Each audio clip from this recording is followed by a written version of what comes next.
los años anteriores. Como objetivos, pues nosotros como médicos de primer nivel, saber establecer el diagnóstico que nos haga sospechar de un caso de apendicitis aguda y en su edad pediátrica referirlo al servicio de urgencias, así como también conocer las pruebas diagnósticas con las que contamos en primer nivel de atención y que nos podrían ayudar ante la sospecha de una apendicitis. Un poquito de anatomía, pues sabíamos que el apéndice es un órgano hueco, está ubicado en fosa ilíaca derecha. Normalmente, embriológicamente, pues es parte del ciego. Se encuentra normalmente en la pared posteromedial del ciego, aunque tiene diferentes variantes anatómicas o situaciones de localización. En promedio, en varias literaturas nos manejan que llega a medir de 5 a 10 centímetros. Encontré en varios artículos que en la edad de escolares normalmente o adolescentes, un tamaño de entre 4.5 a 5, el grosor es de 0.5 a 1 centímetros. Ya llegando inclusive datan algunos artículos que han habido casos de hasta que llega a medir hasta 30 centímetros de longitud. Pero normalmente también hay unos casos en los que hay diferentes variantes del apéndice, que igual a veces es importante conocer porque hay casos en los que ha habido agenesia completa donde no existe lo que es el apéndice, o incluso situaciones en donde se encuentra con 2 apéndices o 2 ciegos y su respectivo apéndice. Pues histológicamente incluye fibras musculares, circulares y longitudinales, las cuales morfológicamente y junto con las capas serosas y mucosas cumplen la función de la lubricación y la producción de moco como parte del intestino y de la protección de la mucosa intestinal. Tiene una singularidad que contiene una gran cantidad de folículos linfoides. Normalmente nos dice que que en la edad de niños menores de 5 años, la cantidad de folículos normalmente es muy escasa. Entonces, por ende, se atribuye que en esa población hay un menor riesgo de padecer un problema de apendicitis, mientras que va avanzando la edad de 5 a 14 años, que es la edad promedio en la que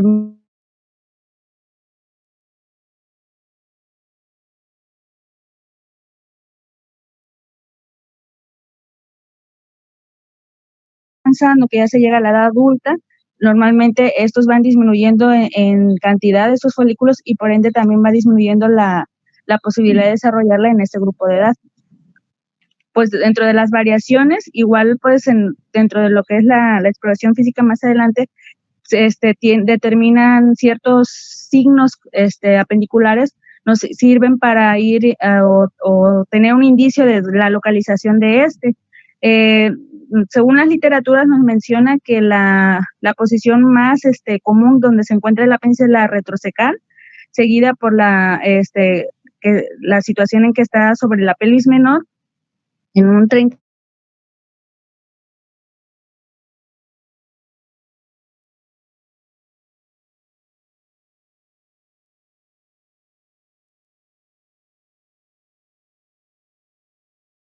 patología que ahorita les voy a comentar. Un poquito de historia de definición, pues como sabemos, apéndice viene del latín apéndice y itis de inflamación, por eso apendicitis, inflamación del apéndice. En 1886 nos habla que Reginald Fitz, un patólogo y profesor de medicina en Harvard,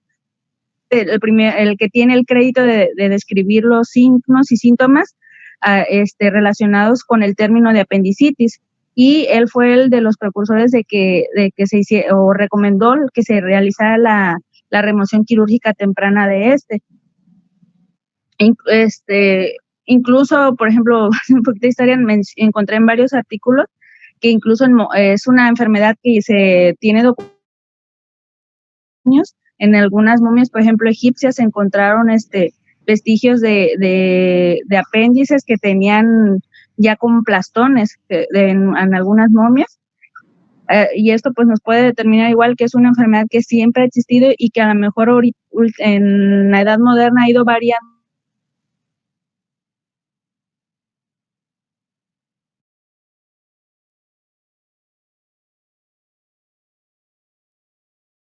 Otros personajes como James Parkinson, que igual es como lo conocemos, el el que nos dio a conocer lo de la enfermedad de Parkinson, él nos dio la descripción de la fisiopatología de la apendicitis en niños, y fue Claudio Ayman, de 11 años, que tenía un proceso herniario inguinal, y que al hacer esa remoción de la hernia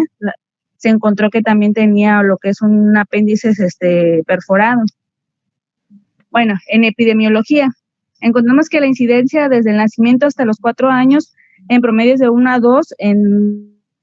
10,000 niños entre el nacimiento y los 4 años, pero esta incidencia va aumentando conforme va avanzando la edad, teniendo desde a 19 o 28 casos por cada 10,000 niños que se encuentran entre los 5 hasta los niños van a padecer un cuadro de apendicitis en su vida. En el caso de los niños nos menciona que en los niños menores de 5 años, debido a la sintomatología que presentan, que no es tan específica, a veces puede errarse un poquito lo que es el diagnóstico, y puede haber un poquito más de incidencia en la perforación debido a que pues son niños que normalmente no pueden comunicar bien la sintomatología que presentan, el tipo de alimentación también que tienen.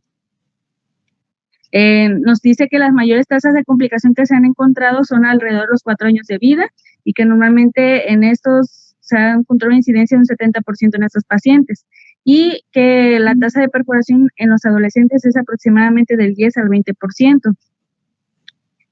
También nos menciona que la inmadurez anatómica, y en especial la ausencia de una barrera mesentérica en lo que es en los menores de 5 años, genera que haya una menor colección de pus, o de cuando llega a reventar, que se coleccione la pus, haciendo un cuadro más grave. Pero también menciona que debido al tamaño y que da como la apariencia de un pequeño embudo, tiende a tener menos probabilidad de que haya algún fecalito o alguna obstrucción mecánica de y por ende se desarrolle la apendicitis. Bueno, dentro de la etiología, pues normalmente se distinguen principalmente 2 procesos: la obstrucción del apéndice, ya sea por fecalitos, por helmintos, principalmente Oxyurus y Ascaris, cálculos biliares, que igual en este grupo de edad ya es muy raro, la hiperplasia del tejido linfoide, que igual también se puede dar en lo que son niños, algunos tumores, nos menciona el carcinoide, incluso los linfomas, linfoma de Burkitt lo menciona también, que esto, como sabemos y vimos, también puede estar presente en los grupos de edad pediátrica. Y tenemos también por la apéndice catarral, que esta normalmente va a ser secundaria a una acumulación de pus debido a una infección, ya sea bacteriana o vírica. Entre los principales tenemos Escherichia coli, el Streptococcus viridans y el Bacteroides. Yo encuentro que esas son las principales etiologías que más tienden a generar la apendicitis del tipo catarral. La dieta mencionan también que está asociada, debido a que normalmente los niños tienden a comer como que lo que más les gusta, lo que más se les antoja. Entonces, normalmente ese tipo de dieta de ellos es muy pobre en fibra. Entonces, al haber un poco aporte de fibra, las heces se van haciendo más duras y compactas, y por ende tienden a formar lo que son fecalitos, y posteriormente generar una probable obstrucción a nivel del apéndice. En algunos artículos yo encontré que predominaban más en los meses de mayo y agosto que en noviembre o febrero, o mejor dicho, por así decirlo, en los meses de calor. ¿Por qué? Porque normalmente se asocia a infecciones bacterianas o víricas que eran asociadas a problemas de gastroenteritis o parasitarias. Algo que también mencionaban, y que pues nosotros como médicos familiares fomentamos mucho, la lactancia materna. Igual nos menciona que una buena lactancia materna en los niños les genera una carga inmunológica mayor, y por ende genera que el tejido linfoide que tiene el apéndice no se sobrecargue, no sobretrabaje, y esta función de generar defensas o proteger la mucosa y las capas intestinales lo hagan más que nada su inmunidad propia del niño. Y bueno, tenemos dentro de la etiología que tenemos de la fisiopatología para la producción del apendicitis, tenemos que pues primero tenemos que tener en el caso de la apendicitis obstructiva, un ejemplo, un fecalito, va a generar la obstrucción, entonces la secreción que se va generando por el tejido linfoide se va acumulando y va generando un líquido mucinoso en el apéndice. Esto va generando que la presión intraluminal del apéndice vaya aumentando, que yo encontré que era máximo de 65 milímetros de mercurio, lo que tiende a soportar depresión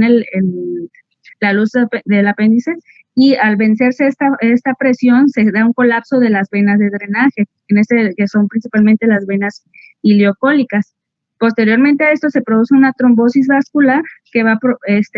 a debilitar lo que es las capas de serosa y mucosa y musculares, las fibras musculares, generando que se genera una proliferación de las bacterias entéricas. Entonces se va a generar estas bacterias van a generar una respuesta inflamatoria por células del sistema inmunológico, generando mayor inflamación, una mayor exudación, y si este proceso se continúa, va a generar ya ahí una falta de irrigación, afectando ya lo que es la arteria apendicular, y posteriormente ya cuando ya no llega a haber circulación arterial, nos va generando lo que son las ulceraciones en la pared del apéndice, y posteriormente generando la perforación, y si la perforación continúa, se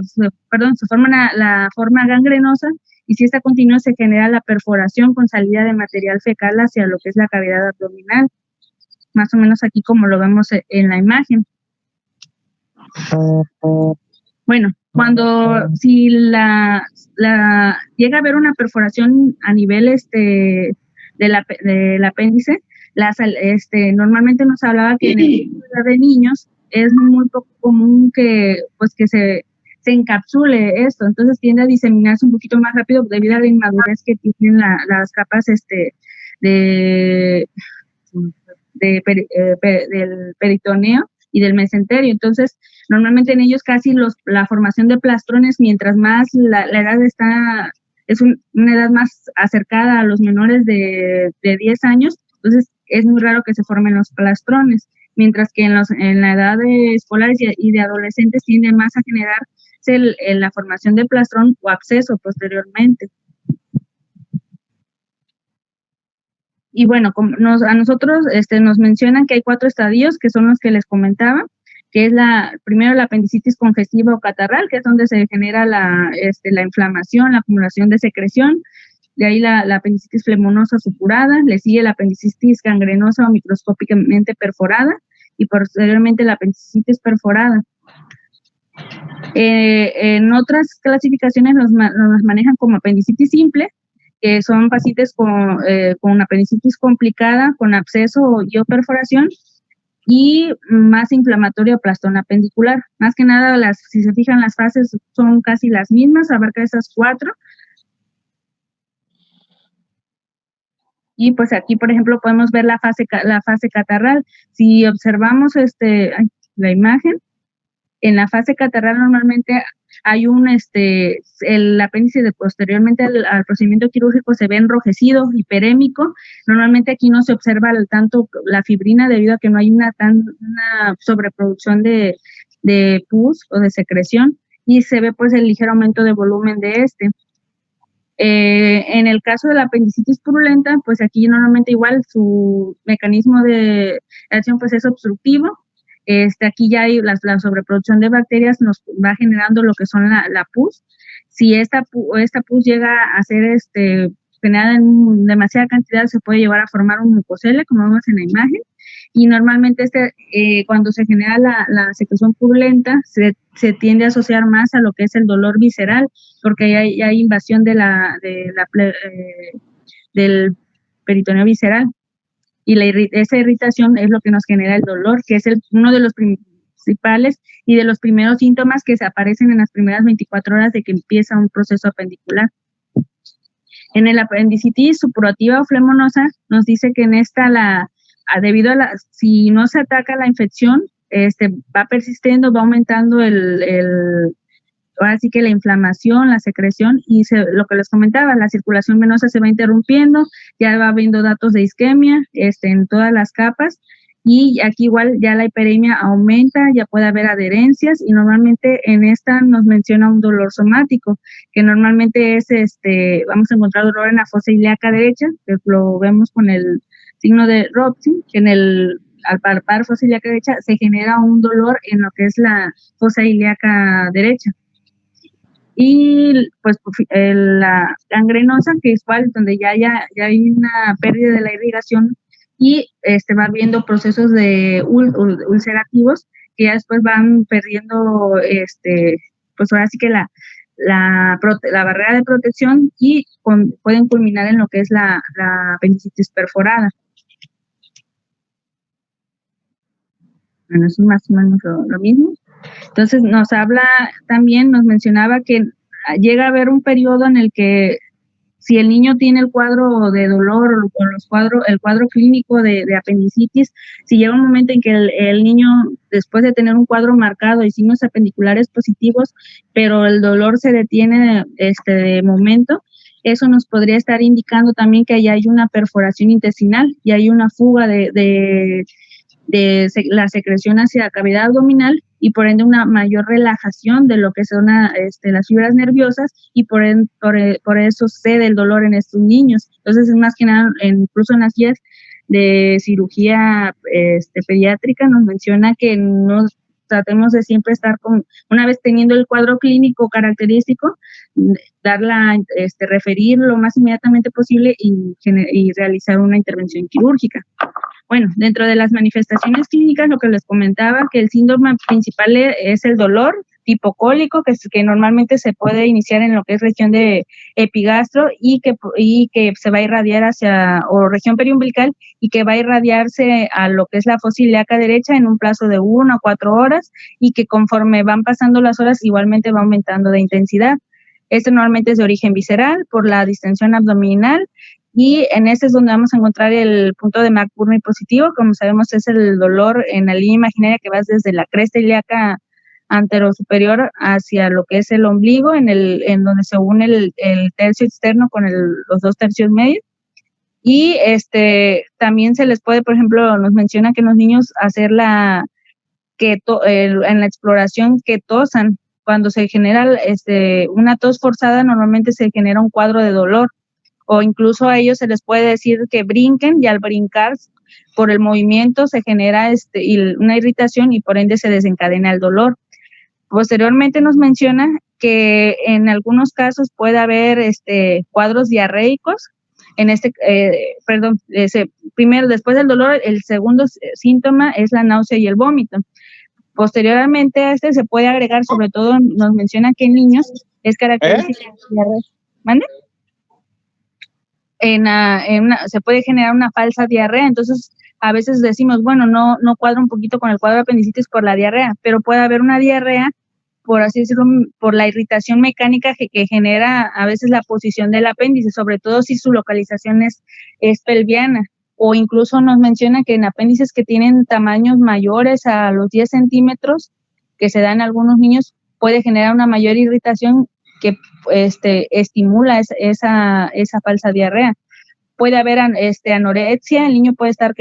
referir a la mamá que el niño no quiere comer, que ha dejado comer, que presenta la fiebre de mayor de 38 grados en axilar y mayor a 39 grados en vía rectal, la taquicardia igual secundaria pues y asociada con el proceso febril.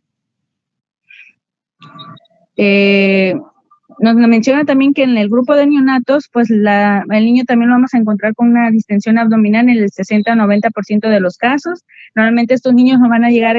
irritables o con llanto fácil. Va a ser un poquito más difícil la exploración en estos grupos de edades.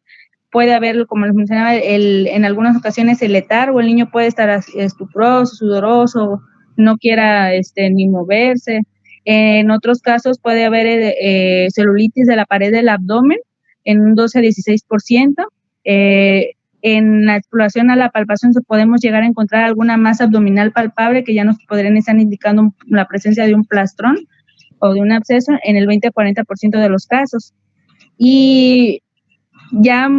cuando ya se da o se piensa de una complicación, una probable perforación, también podemos encontrar al niño con hipotermia, con hipotensión o con dificultad respiratoria. Y pues en el grupo de lactantes los síntomas son parecidos, igual el dolor que procedido después de vómito, la fiebre, que es más de 38 grados, la diarrea que les comentaba, la irritabilidad, y en este grupo de edad nos menciona que a veces puede haber tos o rinitis en un 40% de los casos y dolor en la cadera derecha. Normalmente a veces se puede observar al niño que conforme la marcha no puede ni caminar y tiene que estar como en la posición de gatillo para mitigar un poquito lo que es el dolor. Y si nosotros en base a la sintomatología que tenemos vemos que el cuadro clínico nos va orientando hacia una apendicitis, ahora sí que el tiempo tenemos que aprovecharlo, porque si pasan más de 24 a 36 horas, pues hay una mayor probabilidad de que se genere una perforación de este. Otro datos que ya posteriormente encontré que en exploración física en algunas ocasiones podemos encontrar la peristalsis disminuida y pues la migración del dolor de la fosa ilíaca. Entonces nos menciona en la guía de cirugía general de la sesión de cirugía general, nos menciona que lo recomendable es que el niño para hacer una exploración adecuada lo tenga, sea en un ambiente tranquilo, que el niño para que esté cooperador, normalmente tratar de tranquilizarlo y, por ejemplo, nosotros lo que hacemos casi cuando exploramos es primero revisar garganta, oídos, si trae fiebre. Si la mamá nos dice el cuadro clínico que nos vaya orientando hacia apendicitis, aquí lo que recomiendan ellos tratar de realizar primero la exploración abdominal y ya posteriormente pues complementar la historia clínica con la demás exploración física para que el niño esté en un ambiente tranquilo, porque igual si empezamos a revisar garganta, el niño empieza a llorar, empieza a estar irritable, ya no quiere que lo toquen. Entonces, esa es una de las recomendaciones que ellos dan. La posición, ellos mencionan pues que sí, lo ideal es en la mesa de exploración, pero cuando no se cuenta con ello, se puede poner sobre el regazo del cuidador porque igualmente le da un ambiente de confianza al niño.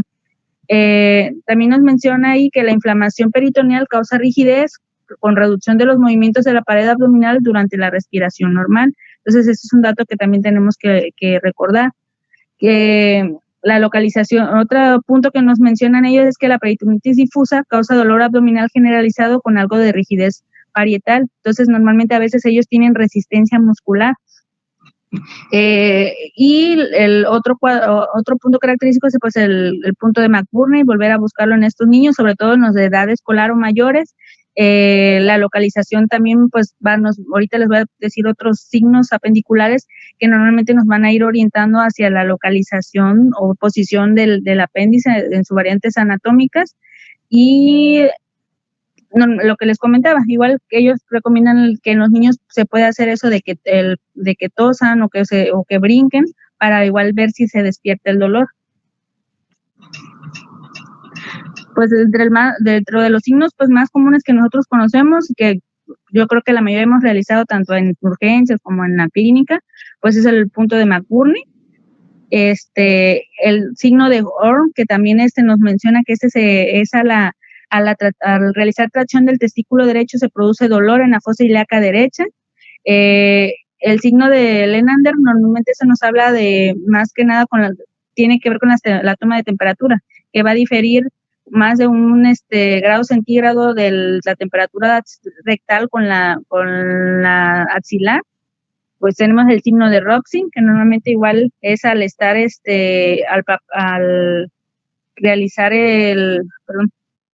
la palpación en la fosa ilíaca izquierda, lo que estoy confundiendo, se genera el dolor en la fosa ilíaca derecha, contralateral, y esto es debido a la migración del gas. Al presionar el intestino en la fosa ilíaca izquierda, se desplaza el gas, entonces va el gas por el colon ascendente, el colon transverso, y viaja hacia el ciego y hasta la zona pendicular, y por ende se despierta el dolor. El signo de Blomberg, que igual pues, lo conocemos que al palpar y descomprimir bruscamente se despierta dolor, sobre todo en lo que es fosa ilíaca derecha. El signo del obturador también lo tenemos, que pues al elevar la pierna en un ángulo de 90 grados y hacer una pequeña rotación interna se despierta dolor en la fosa ilíaca derecha. El signo de talopercusión también, que igual al levantar en un ángulo de 45 grados la la pierna y realizar un golpe en lo que es el talón, se genera dolor o despierta dolor en la fosa ilíaca derecha. Y pues ahora sí que hay una gran variedad de signos apendiculares, más que nada pues tratar igual de aprenderse los más esenciales o los más comunes. Los laboratorios, nosotros pues como sabemos en la clínica contamos con biometría, a veces hay químicas sanguíneas o los exámenes generales de orina. Nos habla que principal que más nos ayuda y que incluso en las escalas que ahorita les voy a mencionar, se toma en cuenta la biometría hemática. En esta normalmente nos habla que un recuento leucocitario es un indicativo, sobre todo cuando hay un recuento mayor a 11,000 leucocitos. Incluso algunos nos mencionan como la escala de Alvarado de entre parámetros entre 11,000 y 18,000 leucocitos y que nos da una sensibilidad de un 81.8%. La presencia o predominio de neutrofilia en más del 95% también es un punto con gran sensibilidad. Y en algunos artículos menciona que la proteína C reactiva, que igualmente pues a nivel de primer nivel no contamos con pero como sabemos es un marcador inflamatorio que normalmente se tiende a empezar a elevar en las primeras horas de que hay un proceso apendicular. Normalmente va a aumentar más de 1 miligramo por decilitro durante el proceso de apendicitis. Con las escalas tenemos diferentes variables de escala. La más común o que más conocemos pues es la escala de Alvarado, que normalmente igual se va complementando tanto con los síntomas y principales signos que exploramos en primer nivel, que toma en cuenta el dolor en cuadrante inferior derecho, el signo de Blomberg, si hay migración del dolor, si hay presencia de náusea o vómito, si hay anorexia, el aumento de la temperatura, la leucocitosis, la neutrofilia. Entonces, en base a la puntuación que se va dando, nos va dando una sospecha si hay una mayor probabilidad de que sea un cuadro de apendicitis. Esta escala igual ya tiene se cuenta con una nueva que es la escala modificada de Alvarado, que igual tiene unas pequeñas variaciones, al menos en lo que yo estuve buscando, encontré, pues cambió, por ejemplo, el parámetro de temperatura en la anterior se hablaba de una temperatura mayor a 37.2 y en la modificada de que sea una temperatura mayor a 38 grados centígrados. Nos habla también, aquí se agregan otros signos extra como el signo de Roxin, la tos e hipersensibilidad rectal. Igualmente, en algunos artículos nos menciona que idealmente se debería realizar un tacto rectal, pero normalmente en el grupo de edad que sobre todo de lo que son escolares, lactantes, pues no es muy recomendable en estos casos por así que el daño tanto emocional o el espacio muy pequeño o el tamaño muy pequeño de su recto, entonces se puede a veces lastimar un poquito más al paciente. Y igualmente en los niños adolescentes nos habla, sobre todo hablando de mujeres, hacer ahorita pues como es otros tiempos, tratar de ver si las reglas, si las adolescentes ya están menstruando, porque hay niños que empiezan a menstruar desde los 8 o 10 años, porque igual para hacer un diagnóstico diferencial también tenemos que realizar a veces pruebas de embarazo si así lo requiere. Otra escala que también es muy conocida es la escala de Ripasa, que esta es un poquito como que más completa en el aspecto de que toma en cuenta lo que es el sexo, la edad, en si es extranjero o no, igual también marca los síntomas de dolor, náusea, vómito, anorexia, el tiempo de aparición de los síntomas y los principales signos apendiculares. Y aquí igual ya mete, aparte de lo que son los parámetros de leucocitos, nos habla de si hay un examen general de orina negativo. En este caso, yo estuve viendo un artículo que mencionaba que hicieron una comparación en una población de la Universidad de Querétaro, junto con el IMSS ahí, hicieron un estudio en 200 pacientes, entonces aplicaron a la mitad lo que es la escala de Alvarado modificada y a la otra mitad les hicieron la escala de Ripasa, y realmente dice que no encontraron que hubiera una mayor especificidad o sensibilidad en el de Ripasa que en el de Alvarado, que incluso ellos consideraban que era una escala un poquito más fácil de recordar la de Alvarado, que tenía los principales puntos específicos que facilitaban más el poder cribar el diagnóstico para descartar si se trata o no de un cuadro de apendicitis.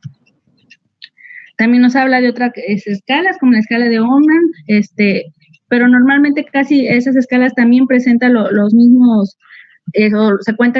toman en cuenta los mismos parámetros que en las escalas de Ripasa o Alvarado, nada más que tienen pequeñas modificaciones. Y incluso nos habla, hay una escala que es la escala pediátrica de apendicitis, que es el PAS, que igualmente aquí hay unas pequeñas variantes en esto, hay dolor a la percusión, la sensibilidad en lo que es el cuadrante en la fosa ilíaca derecha, la anorexia, la fiebre, también se encuentran náuseas, vómitos, la leucocitosis, la migración del dolor, pero en los artículos que hablaban sobre esta mencionan que realmente no encuentran tanta diferencia con la escala de Alvarado, entonces igualmente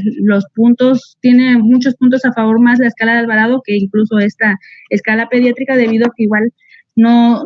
hay signos que en cierto grupo de edad pediátrica no se pueden ser tan específicos o no se pueden explorar de esa forma.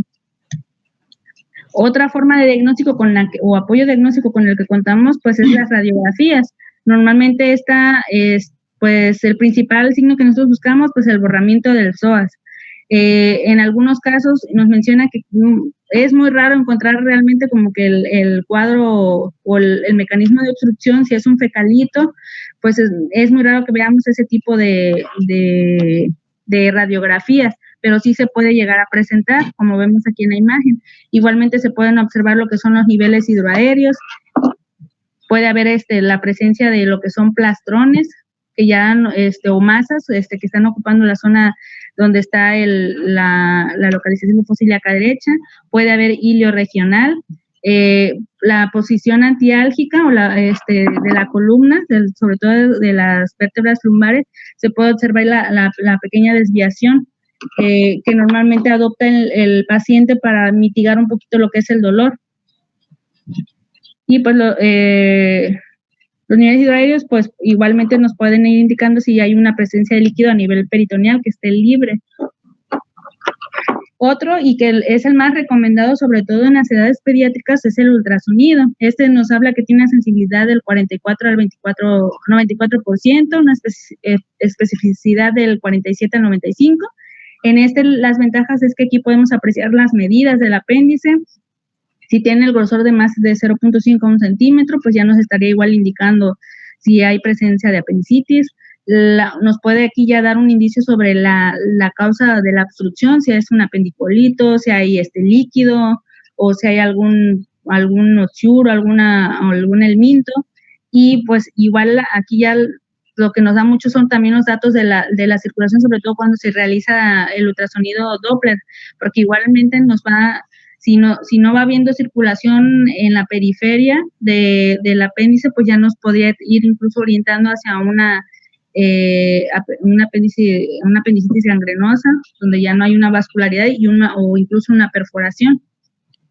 Aquí, pues, lo que vamos a observar principalmente es la imagen en diana, que sobre todo cuando se encuentra un fecalito, es como que la imagen que más tendemos a asociar a la presencia de una apendicitis en el ultrasonido. Igualmente, pues nosotros a veces no lo observamos porque no estamos acostumbrados a usar un ultrasonido, desconocemos un poquito las imágenes, pero pues alguien que sepa realizar realmente ese estudio nos va a saber dar una buena interpretación de este. Y también podemos en eso encontrar lo que es la inflamación de la grasa periapendicular, que normalmente cuando hay proceso ya inflamatorio o que ya hay fuga o perforación, se forma este plastón y también nos va a dar imágenes características. Y pues la tomografía y la resonancia, normalmente pues ya son de segundo nivel, incluso no son, sobre todo la tomografía no es recomendada en los grupos de edades porque genera pues la predisposición a radiación en los niños, entonces se puede llegar a asociar en dado momento a una mayor predisposición para algún tipo de cáncer. Tienen mayor especificidad sobre todo la tomografía, que es, se podría decir que es de utilidad de niños que no se les puede realizar radiografía o ultrasonido porque son un poquito con sobrepeso u obesidad, pues en ellos sí podría ser un poquito más específico. Y pues la resonancia magnética igual es la que mayor especificidad y sensibilidad tiene, en un 97%, pero pues por el alto costo, la falta de tiempo, la disponibilidad, la necesidad de sedación en estos y el uso a veces de medios de contraste, pues nos dificulta la utilización y pues nosotros es una herramienta que no contamos en primer nivel. El diagnóstico diferencial nosotros pues lo tenemos que hacer con diferentes etiologías. En este grupo de edad principalmente pues ¿con qué? Con las gastroenteritis agudas, la rotura de folículos ováricos, sobre todo en las edades adolescentes, que son raras, pero sí pueden llegar a verlo. La diverticulitis del colon sigmoides, que también en estos grupos de edad son un poquito muy difíciles, pero normalmente ya en ellos, más que nada en el grupo de pediátricos, son las gastroenteritis y a veces las infecciones de vías urinarias. Aunque en el ego a veces se puede encontrar también en el caso de apendicitis un poco de piuria o una bacteriuria leve. Normalmente junto con lo tenemos que asociar muy bien el cuadro clínico, la exploración física, junto con esto para armar o incluso apoyarnos de las escalas para ya determinar si es una sospecha muy alta de un proceso de apendicitis. Y pues más que nada la Asociación de Cirugía nos mencionan me gustó este esquema, porque ellos nos van dando según la puntuación de la escala de Alvarado, cómo nos podemos ir guiando hacia si requiere valoración quirúrgica, si requiere, qué estudios de imagen nos podemos ir orientando a elegir y ver en qué momento se podría decir que fue requerido un procedimiento quirúrgico. Y pues aquí como criterio de referencia no encontré uno específico en la guía, nada más menciona y que creo que pues es muy, ya es como que casi explícito que cualquier niño que nos llegue a la consulta, que tenga el cuadro característico, que si utilizamos alguna escala igual, no sé, un puntaje mayor a 5, o incluso ya que tenga más de 7 puntos en la mayoría de las escalas, tanto Ripasa como Alvarado, y que tenga en exploración física nos haga sospechar una apendicitis, se tiene que hacer el envío inmediato al área de urgencias para que sea valorado por cirugía, incluso hasta si no contamos con laboratorios ni estudios de gabinete, pero si hay una alta sospecha, nuestro deber ahora sí que es referir a este paciente. El tratamiento, pues, normalmente lo que, como sabemos, no se recomienda y el error que más a veces se comete es que la automedicación, tanto por la mamá o el entorno familiar del paciente, y para mitigar el dolor o la fiebre normalmente se dan los analgésicos, entonces, ¿qué es el efecto mayor que estos tienen? Pues es de enmascarar el cuadro de dolor. Entonces, normalmente en ellos, al haber mejoría del dolor, pues piensan que no fue un cuadro de apendicitis o dicen, se me va a pasar el dolor, ya se me calmó, y posteriormente pasando las horas, pues se viene de nuevo el dolor porque ya a veces ya hay la evolución siguió su curso y ya hay inclusive una perforación.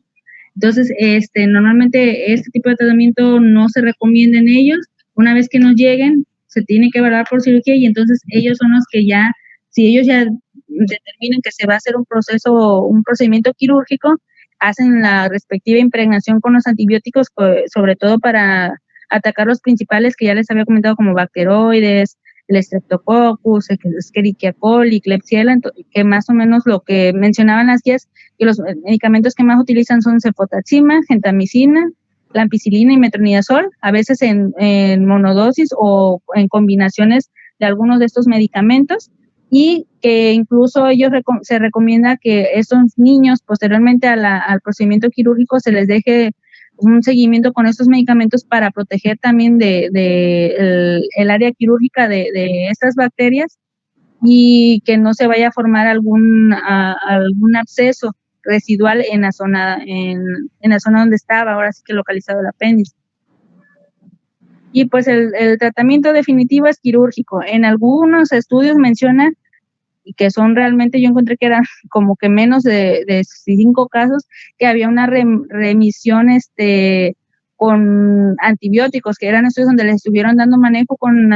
antibiótico-terapia,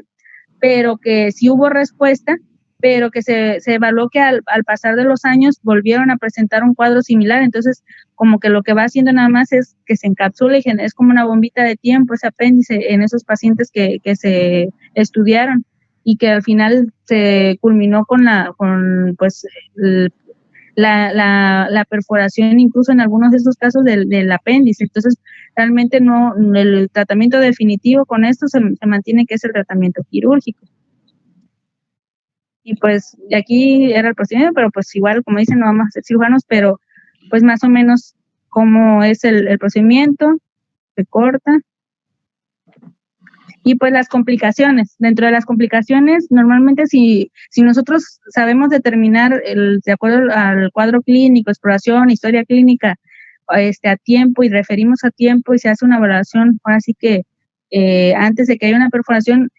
disminuimos mucho el riesgo de complicación. Por las complicaciones puede haber trombosis aguda, la bacteremia, las peritonitis, la presencia de plastrones apendiculares, las infecciones de la herida, la formación de abscesos, y la mortalidad normalmente tiende a ser baja, sobre todo cuando es una apendicitis aguda en el aproximadamente 0.1% de los casos, en el caso de la gangrenosa en un 0.6%, y cuando sí ya hay datos de perforación, pues ahí sí la mortalidad es un poquito más alta, que es en un 5%. Entonces, aquí pues lo que podemos determinar que nosotros como primer nivel de atención, pues lo que tenemos que tratar de hacer es determinarlo o curar o diagnosticarlo o sospecharlo desde que el paciente nos está llegando y nos están diciendo la sintomatología que nos haga sospechar o pensar en este cuadro. Y siempre es descartar con los diagnósticos diferenciales. No sé si tengan alguna otra duda. Con eso termino el tema. Yo un comentario. Como bien dijiste, pues debemos de recordar de que la apendicitis, pues es un proceso evolutivo en el cual, pues una vez iniciado, pues ya no va a ser otro el tratamiento, sino hasta pues el paciente. De ahí la importancia de las fases que estabas diciendo, la fase edematosa, la fase obstructiva,